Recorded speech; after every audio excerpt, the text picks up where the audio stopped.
What's good, everybody? Welcome into Inside the Green Room. Con Danny Verte, mi nombre es Harrison Sanford. Yo vivo en Nueva York. Danny vive en California. El trabaje.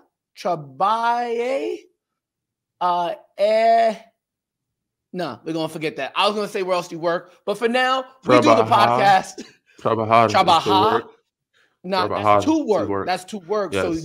So he works would be trabaje, el trabaje para el trabaje para Yahoo Sports for the NCAA Tournament. We're going to talk about the brackets. Selection Sunday went down this past weekend. Danny's going to be at the Final Four working for Yahoo Sports. So if you got your brackets ready, make sure you tune in. We are going to break down the NCAA Tournament. And best believe I'm locked in as well. So we'll have a bunch of information for you guys as it pertains to that.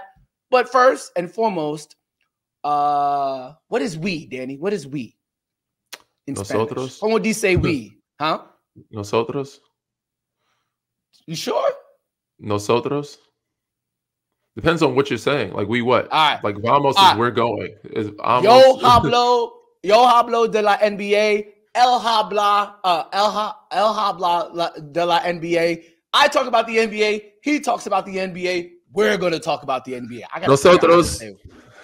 Nosotros, bro. We gotta talking. You know how to say talking? I gotta figure that out. Where I'm at with my Spanish lessons right now, Danny. I need to see it. You're not far off. You're doing well, man. You're taking great strides. I'm very impressed by it. This is only like the third or fourth podcast since you've been taking Spanish classes, and you're actually saying you're doing it confidently, more confident than somebody that actually. I said I can understand it better than I can speak it, but you're speaking it more confidently than I would speak it to somebody. 12 straight days of 45 minutes to an hour. I am locked in. If you guys can't see my place here, but if do you know how to say time? Do you know how to say time in Spanish? In minutes? No, I don't know how to say minutes yet. Minutos. Easy. Or minutos. Minutos. But I don't know how to say time. How do you actually say? ¿Cómo do you say time? Oh, I don't know how to say time, but I know how to read the time. So like it's easy when you know numbers. When you know numbers, it's easy. Yeah, I got my apartment right now. I got Post-its everywhere on tiempo's time. I got Post-its everywhere. So windows, la ventana, the wall is el muro. Behind me, I got la mesa, which is a table. I got my mural labeled. I'm going all in, Danny. I'm going all in. As you should, man. Mexico City, we on the way. But first, let's go to Salt Lake City because boy, oh boy, John Collins, Dios míos, he got banged on, put on a poster. Anthony Edwards, so I'm gonna start a campaign for these guys that are getting punched on by Anthony Edwards for offensive fouls because it's getting out of control. He's not only punching on them, but he's actually punching them in the face at the same time. I feel bad for Collins. He got decked. They said contusion, but no concussion or something like that. He had he got a head contusion. Head injury, but no concussion. But I mean, I guess when you're in the air like that, everything is legal, especially when he gets to the rim. So you got to get out the way, man. But no, his dunks, I feel like every month there's a new career dunk for him. Oh, it's the best dunk of my career. Throw it off the backboard. Catch a body, catch another body. And it's like this guy he's gonna be one of the Vince Carters of the NBA's, as maybe not as in the air of doing some tricks type of dunks, but the bodies that he's catching, Dominique Wilkins, those type of dunks that he's catching, he's gonna be in the NBA as one of the best dunker, probably the dunker on people in the history of the game if he stays at this pace. Yeah, man. I mean, you got to go back to even his rookie year when he dunked on Yuta Watanabe. Oh, my gosh, that was vicious. I think when I saw the highlight last night, I said to myself, dang, bro, I wish I saw this live. And now I'm saying to myself, am I really going to have to watch every Anthony Edwards game just to make sure I get to see that moment? Like, yeah, it was great seeing the replay, but could you imagine?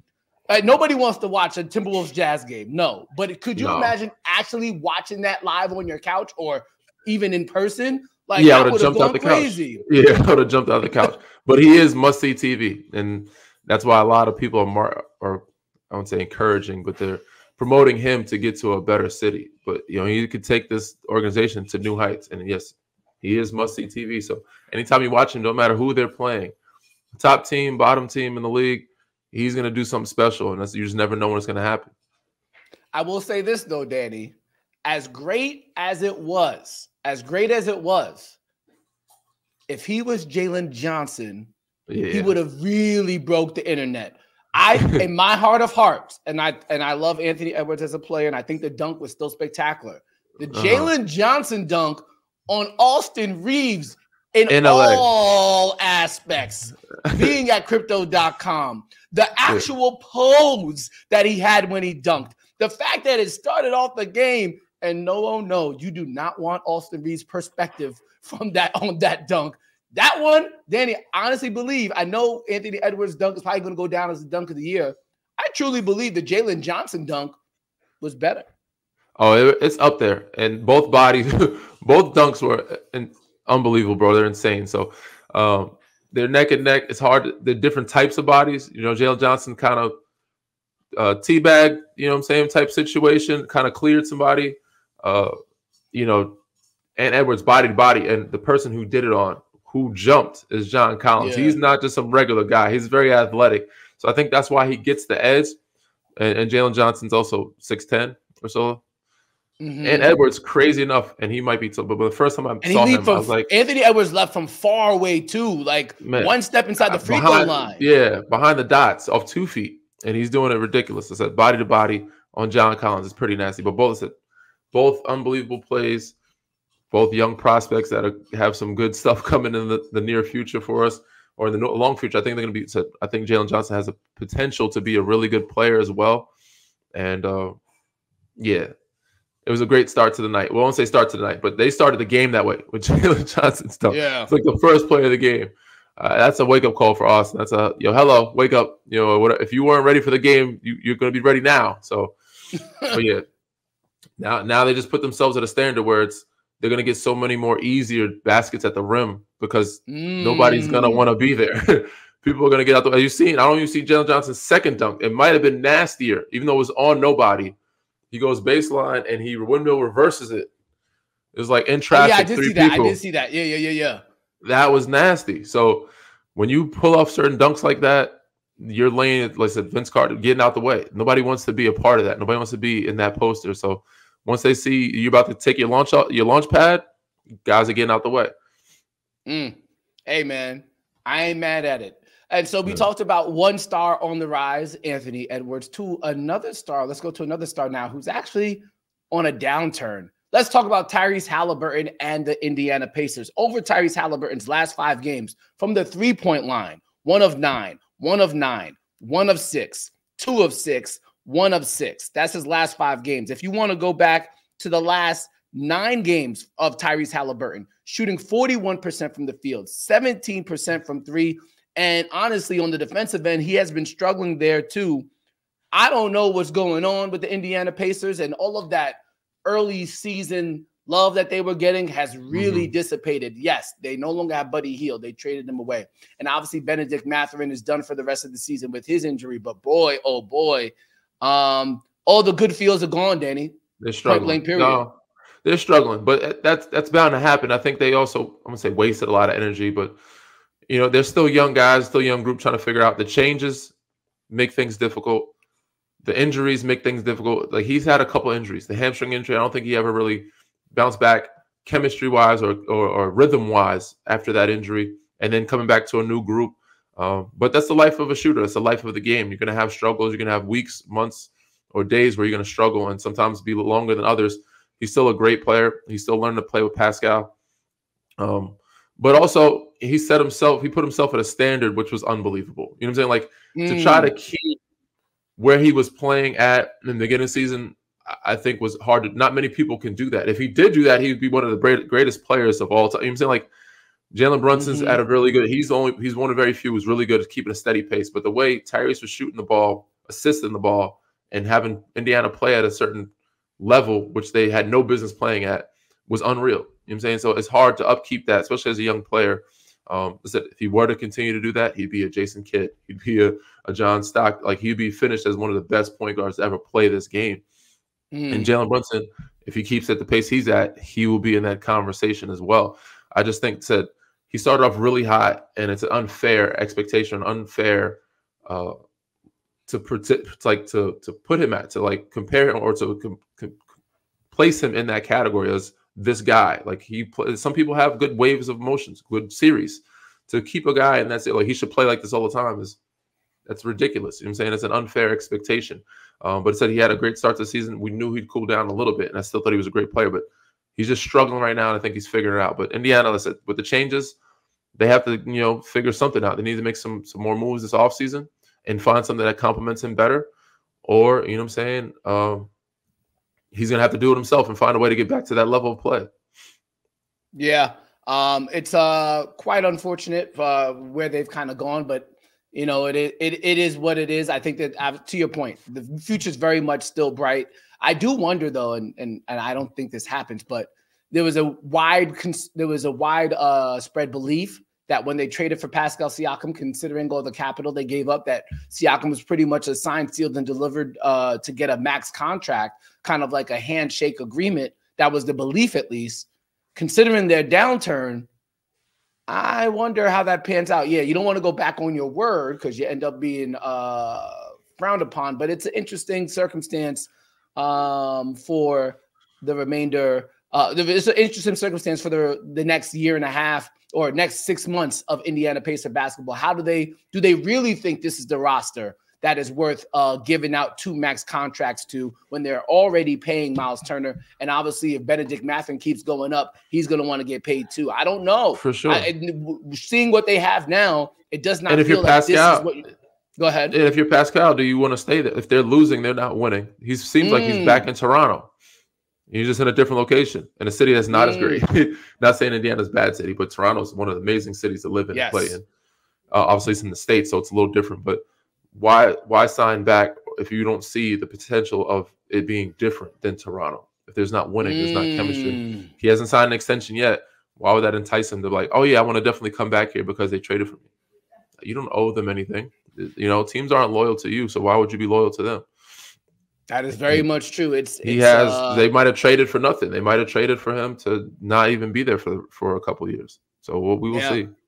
That would be quite something. Or I don't even know if they could do a sign and trade. Who knows? It's going to be an interesting offseason for the Indiana Pacers. The way they're looking right now, it does not look like they even have a chance to upset the Boston Celtics. Maybe still they can upset the Milwaukee Bucks, but I don't think they have enough firepower now. Particularly not anymore.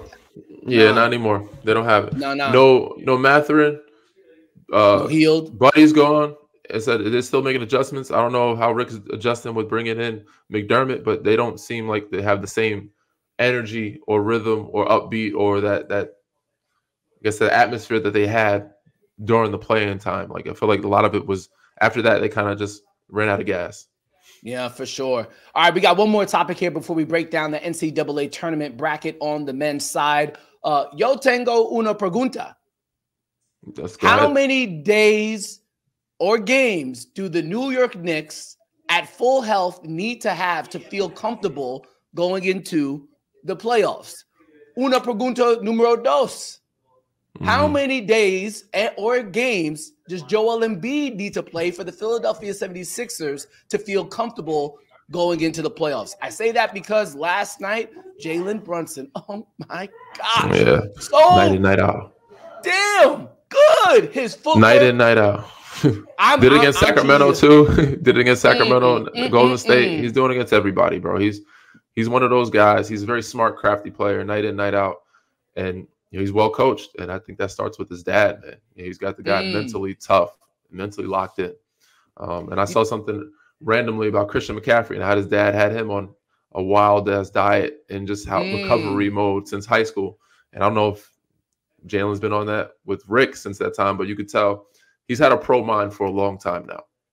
And that's kind of half the battle. That's half the battle, and that's taught into him. You know what I'm saying? That's trickled down. That's in his DNA. So, but he said he's so good, bro. He's unbelievable. They have a really good shot with that guy there for cheap. They got him for cheap, and everybody thought, why would you pay this guy this much money?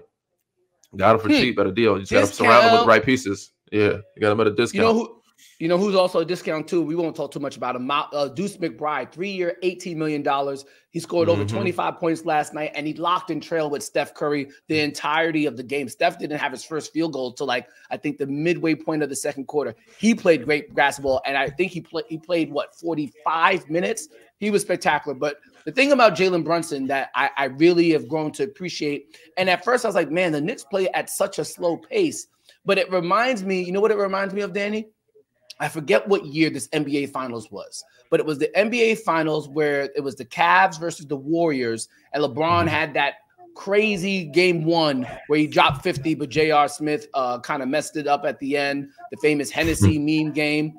But what was so impressive about that performance from LeBron is that he didn't run up and down the court with the Warriors. He played it at a very slow and deliberate pace, reduced the possessions, and every possession for his team was efficient. And I think that's how Jalen Brunson is operating with the New York Knicks. He's barely getting over the half-court line with 16 seconds on the shot clock. He's waiting to the very last minute because they know they can't run up and down with teams because they don't have a lot of isolation scoring. But if you play it at his pace, the Knicks have a chance every single time. Well, I think that's part of his game, but also Tibbs and their game. It's smart. And certain teams you don't need to try to keep up with. You just don't have the personnel to do it, especially with injuries. But to answer your preguntas, your questions 1 and 2, I think for both of these teams to feel comfortable, for Joel to feel comfortable, and for New York to feel comfortable, I say 10 games is fair. I wouldn't say a bit much, but I say 10 games would be great. I think you need at least 7, 8. You know what I'm saying? Like 7 games is a good number to be like, all right, we could build off this. But 10 games will be a really good spot for both these teams. We feel really great about it. Like we got 10 games with this guy under his belt. He getting back in playing shape. Because there's but so much you can do in drill work. You know what I'm saying? Like I can go out and play tomorrow for sure. I won't be in my best rhythm. I'll be because I just haven't played in so long. I need some time. I need a week or two to feel like, playing shape instead of drill work. Drill work, you can do that all day. Run miles. Is nothing like playing an NBA game. You need that to feel that to get your rhythm, to feel it or get in that type of shape. So for both of those groups, I think the good answer or the answer for them to feel really good would be at least 10 games. But if not, if they can get 7, it'd be cool. Yeah, I hope to see that for the New York Knicks. I hope to see that for the Philadelphia 76ers. I'm a basketball fan, man. I want to see every team healthy. I know that's not realistic, but I'd love to see every team healthy going into the playoffs. All right, when we come back, it's that time, y'all. March Madness is upon us. We're going to break down our brackets. Danny has his Final Four. I got my Final Four. And something leads me to believe Danny has the Tar Heels winning the whole thing. We'll be right back.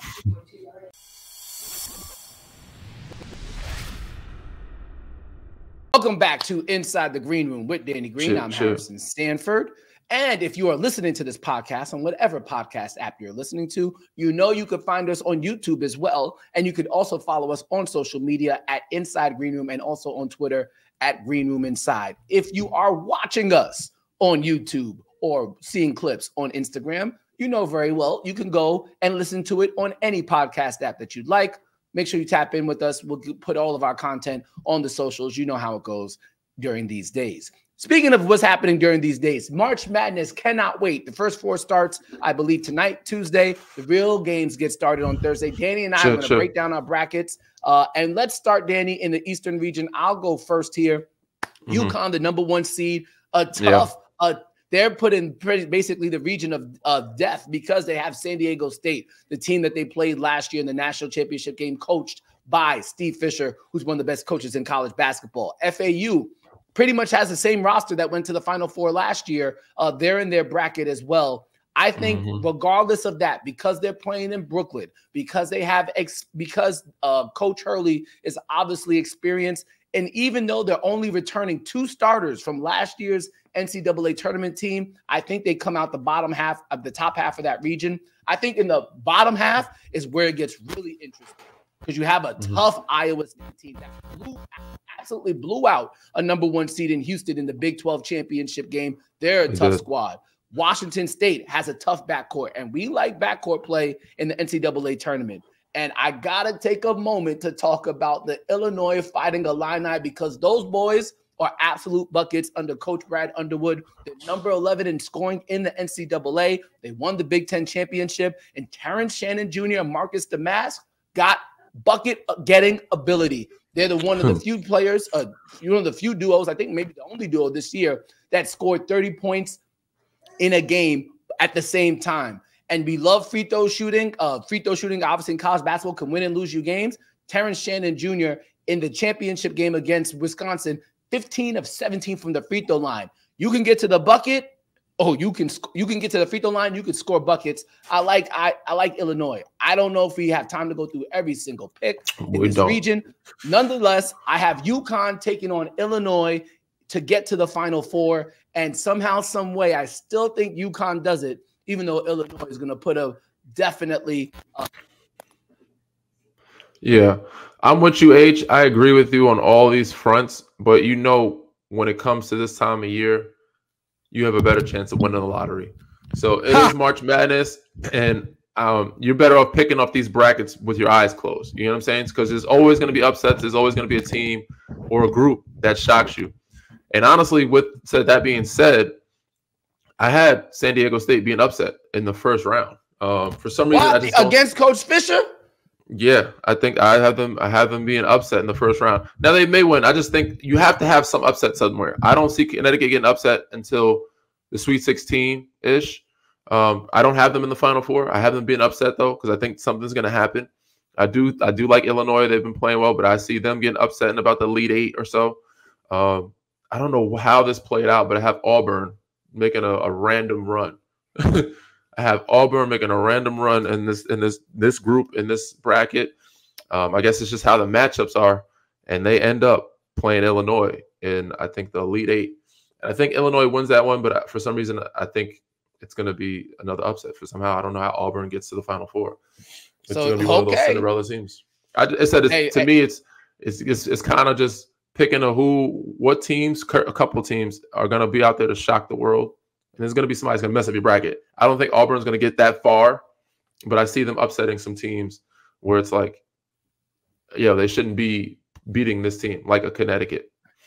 Yeah, well, hey, listen, it's March Madness. There's no rhyme or there's no exact science to it. But I will tell you this: my upset pick, actually in the East region, is Yale taking down Auburn in the first round. Yale as a 13 seed, Auburn as a 4 seed, and I'll tell you why. This past weekend, I went to Columbia University to watch the semifinals of the Ivy League men's basketball tournament, and I watched Yale play. Coach James Jones has been over there for a decade. He has them running a great offense. They can hit the threes. They're efficient. They can handle pressure, and as important as well, they have a big man who has good size.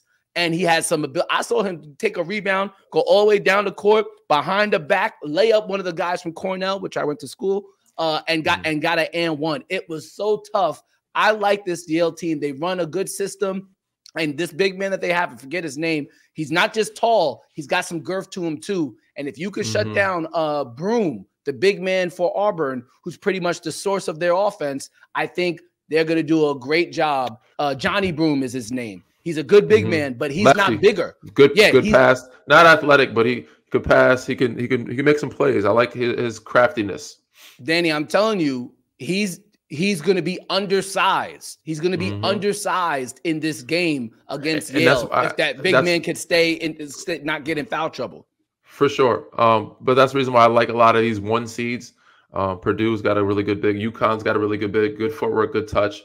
Knows their role well, protects the rim. That's the one thing that I think UConn is weak at, is not because they have him, but defensively, he just stays in the paint. You know what I'm saying? They can, if they have a team that can stretch the floor or that plays at a pace, he don't want to come out there. If you can shoot the 3, I feel like you're going to get UConn because they're not going to be able to play their big. If they can't play him, they're not at their normal chemistry. They're at a disadvantage.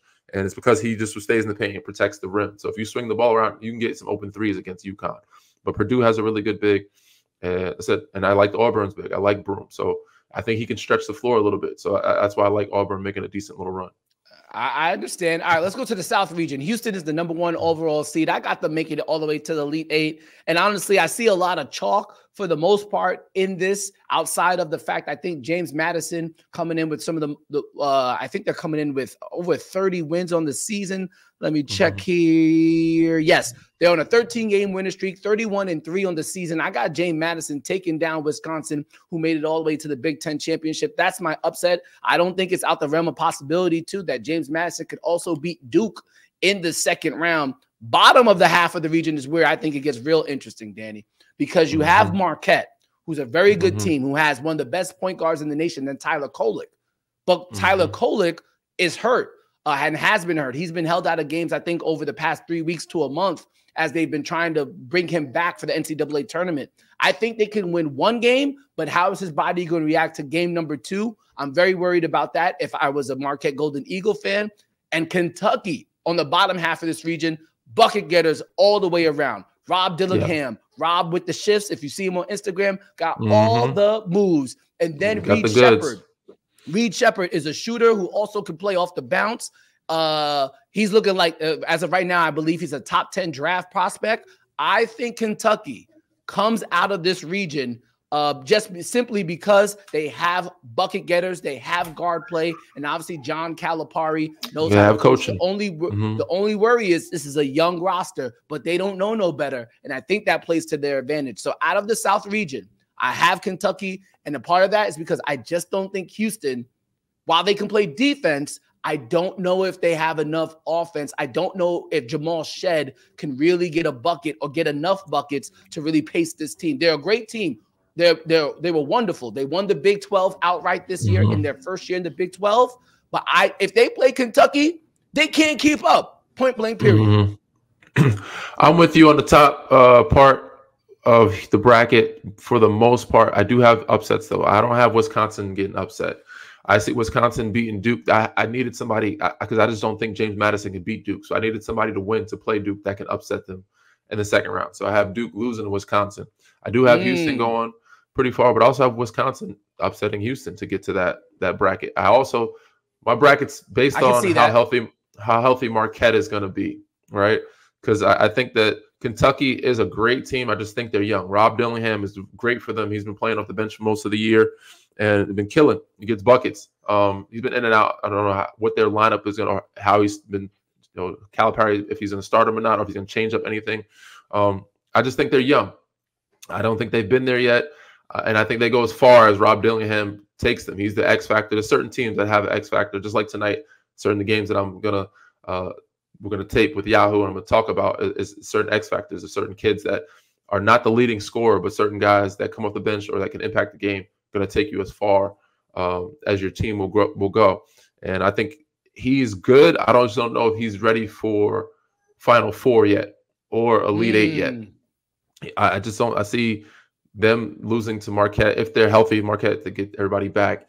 I see them losing to Marquette, and I have Marquette coming out of that bracket with beating Wisconsin because I just don't see Houston having it. The loss that they took the other night, they're good. That just wasn't a good look for me. I just didn't like that feel. You can lose, but not like that in that fashion. Nah, didn't like that at all. All right, let's go to the mid. So you got in your Final Four, you got Auburn so far, and you have Marquette so far. All right, let's go down to the mid.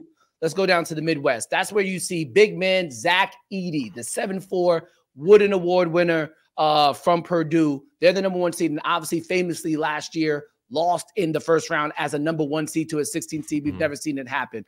I actually think Purdue gets that win this time around. They're not losing the first game, but I do think they are on upset alert going against TCU. TCU has some good guard play. They got 3 players in their starting lineup that can hit, that shoot over 40% from 3. And as great as Zach Edey is, there's a couple of issues. Number 1, what happens if he gets in early foul trouble? I think Purdue breaks down. And also, 2, what if TCU with Jameer Nelson Jr., the son of Jameer Nelson, what if they get into a pick and roll game and they force Zach Edey to move his feet and pull him to the perimeter?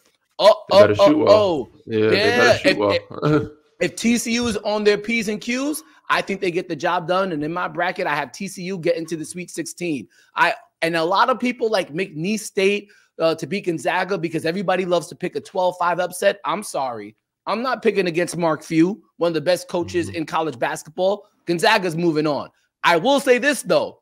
Kansas is going down in the first round as a 4 seed. Too many concerns about the injuries, particularly to Hunter Dickinson, the transfer from Michigan.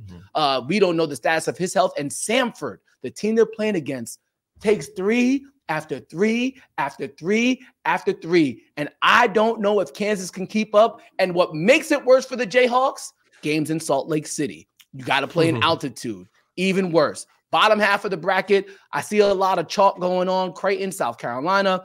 But at the bottom half, number 2 seed, Tennessee. I love Tennessee, particularly Dalton Connect. He is an absolute bucket getter. He's looking like a top 10 pick in the draft. Coached by Rick Barnes. They always play defense with the Volunteers. I got Tennessee winning the Midwest region, and I honestly feel they might have the easiest road because Purdue, in my opinion, gets knocked out. Gonzaga's not that good. Kansas is going to get knocked out. It's going to look weird to see them get there so easily, but I think Tennessee does that with how well they played in the SEC this year, led by a point guard, which I think is the most important thing in the tournament, led by a point guard by the name of Dalton Connect. Who you got coming out the Midwest? Yeah, I think this bracket for us is the total opposite. Really? Lopsided. Some of the stuff I agree with a lot of the points that you have, but I don't see as many upsets. I see Purdue have learned from last year. I think they matured. Obviously, you know, I'm a little biased. My household is a Carolina-Purdue household. So it's easy picks for me, man. And these 2 bottom brackets, I got Carolina-Purdue meeting or coming out of both of those brackets. I got Baylor meeting Carolina on the other side, somehow getting through that. But I do like Gonzaga. For some reason, I feel like they always fall. I like Kansas. I have Kansas beating Gonzaga, though, in that next round. Purdue, TCU don't have enough. I think that big man, and they more mature. They have a group. They've been together. They learned from last year. These type of teams keep guys for longer periods. You know what I'm saying? Like the teams that keep groups together for 3 and 4 years, or at least 2 and 3 years, where guys aren't NIL jumping ship or leaving early for the league, I think have a better chance in this tournament. You have to win your losses in the tournament. Once again, you have a better chance picking lottery, so you never know how it's going to go. But I have Texas upsetting Tennessee on that side. I don't see Tennessee getting that far. But ultimately, I have Purdue and Kansas playing each other, and I got Creighton and Texas. And then I see Texas and Purdue, but Purdue coming out of that bracket to be the Final Four. And of course, Carolina. You know what time it is, man. There's nobody. They're national champ. This is their year. But I didn't like the way they lost.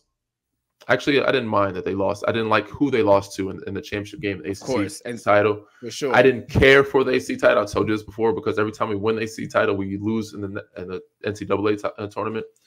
So I'd rather them lost before they got to the finals or the championship game. But they got to the championship game, got the 1 seed, got home court advantage. I like the bracket that they're in. I hate that we lost to State, but whatever. They can have it. We'll take this one. I think this one is ours this year. Yes, indeed. All right. And by the way, Kevin Keats, who's on the hot seat at NC State by winning that ACC championship, has now queued up a 2-year, $7 million extension. So not too bad business for him. And also, Danny, the head coach at Long Beach State, Dan Munson, he was supposed to get and the university agreed to he's supposed to get fired, and they win the NCAA tournament. Now they're a 15 seed. Wacky stuff. First NCAA tournament berth, right, in like a decade or something like that. They won the title of their conference. So now it's like, I'm up. All right, y'all didn't believe in me. I'm going elsewhere, bro. You know what I'm saying? Now show me. Or does he stay? Show me show me the money. Show me the money. Jerry Maguire, you better be screaming. Show me the money. I hate that we agree, but I have North Carolina winning the whole thing. I have them either beating Kentucky or Tennessee. I haven't decided yet. With that being said, good luck to everybody with their brackets. Hopefully you don't have to put them in flames after game number 1 or day number 1. Should be a fun time in college basketball and obviously a fun time in the National Basketball Association. We'll see you guys next time. Adios. Read, rate, subscribe, review. Peace.